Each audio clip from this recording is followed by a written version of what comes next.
Hello, my name is Sharna, and this is my partner Isaac. We're going to talk to you today a little bit about the leading and following roles in tango, with a special focus on the follower role. Before we start, I'd like to say that the terms leader and follower are gender neutral. That means that either men or women could dance as leaders and followers. We're going to show the same tango sequence a few times. The first time, we'll be demonstrating what we consider to be graceful following. Notice how we're both engaged and we're both paying close attention to one another so that we can improvise and harmoniously move together to the music.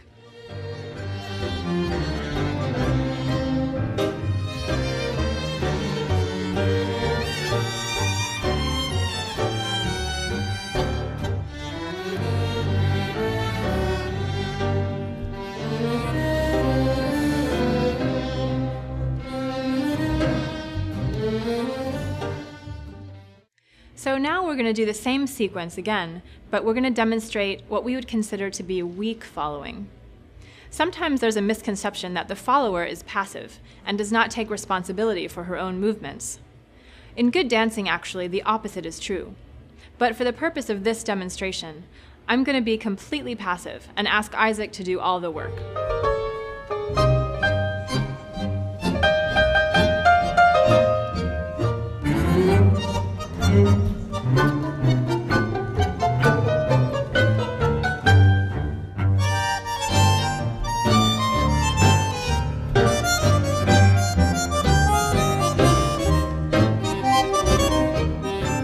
So Isaac, what was it like when I was being the weak follower?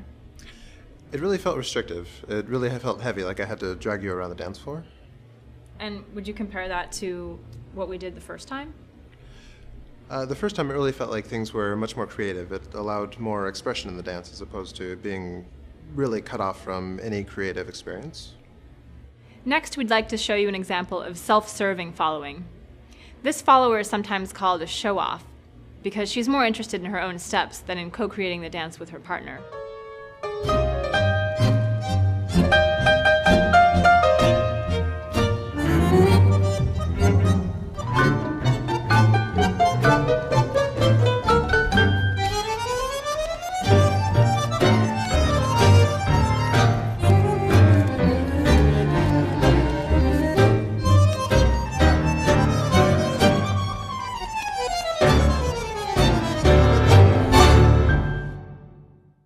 So Isaac, what was it like when I was being the showing off follower?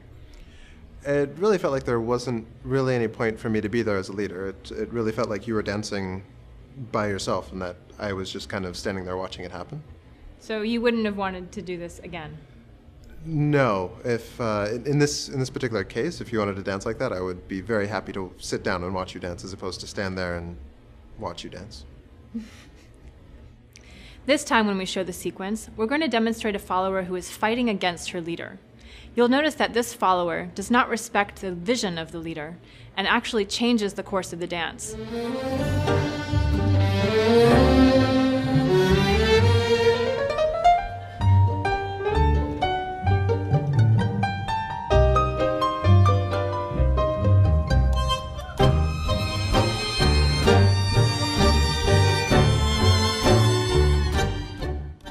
So Isaac, what was that like when I was fighting you? It was a little surprising. You're pretty strong. Really? Yeah. How strong? Very strong. I'd put And you how on did it like make you feel? pretty bad, kind of weak actually. Like I needed to go to the gym. Would you like to do that again? Never. Why not? Because it wasn't really fun. There was no. What's not fun about it? I like to lead. I like to be the Why do leader. you have to lead all the time? Not all the time, just whenever we're dancing, that's Uh-huh. it. Oh, whenever we're dancing? Yes. So on the dance floor, you have to be the leader. Yes. And why? Because it's the only 3 minutes I get.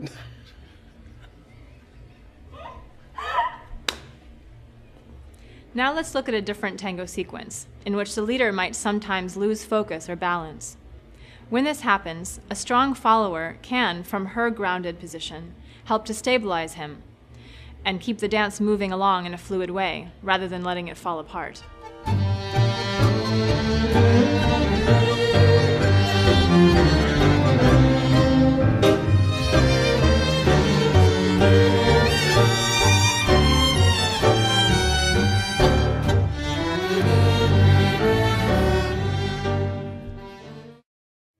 We hope this brief demonstration has given you some useful metaphors for following in non-dance situations.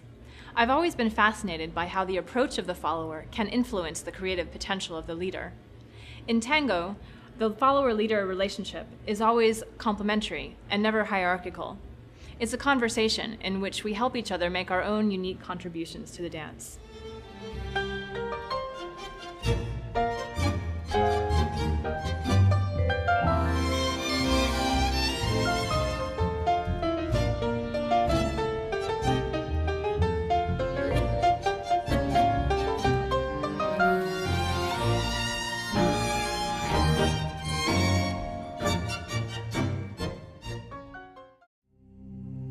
The lens through which we look hasn't allowed us to pay attention to followers, but followers play a very important role. There are no leaders without followers. It's important for us to focus on the fact that leaders look to followers and followers look to leaders. It isn't just a one-way street. Good followers have all the capacities that leaders have. Today we need leaders at every level of the organization. Having one leader, one person who calls all the shots, is not necessarily the best way to get a good result.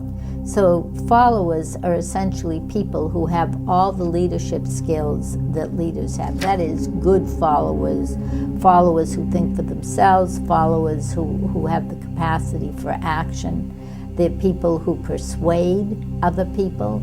They're people who know how to implement decisions, and they know how to create a vision too. They don't sit around waiting for the leader to come up with all the ideas. Don't check your intelligence at the door, and you don't check your integrity at the door. You bring your intelligence, your integrity, and your creativity to the game, and you hold on to those and use those in every endeavor, in every interaction with the leader. And you take part in formulating the answer to the problems. And you also are unafraid to speak truth to power. Good followers are engaged in that conversation. They're engaged in that enterprise. But to see in the other that a precious, perhaps peculiar, perhaps different part of ourselves that needs to be taken care of too. And when followers stop looking for and accepting that we-they contradiction, then they emerge not only as good followers, but as good leaders. Even in the course of one day, we may be the leader in one situation, but we're the follower in several others. And we tend to seek out leaders who will give us and provide for us the illusions that we want.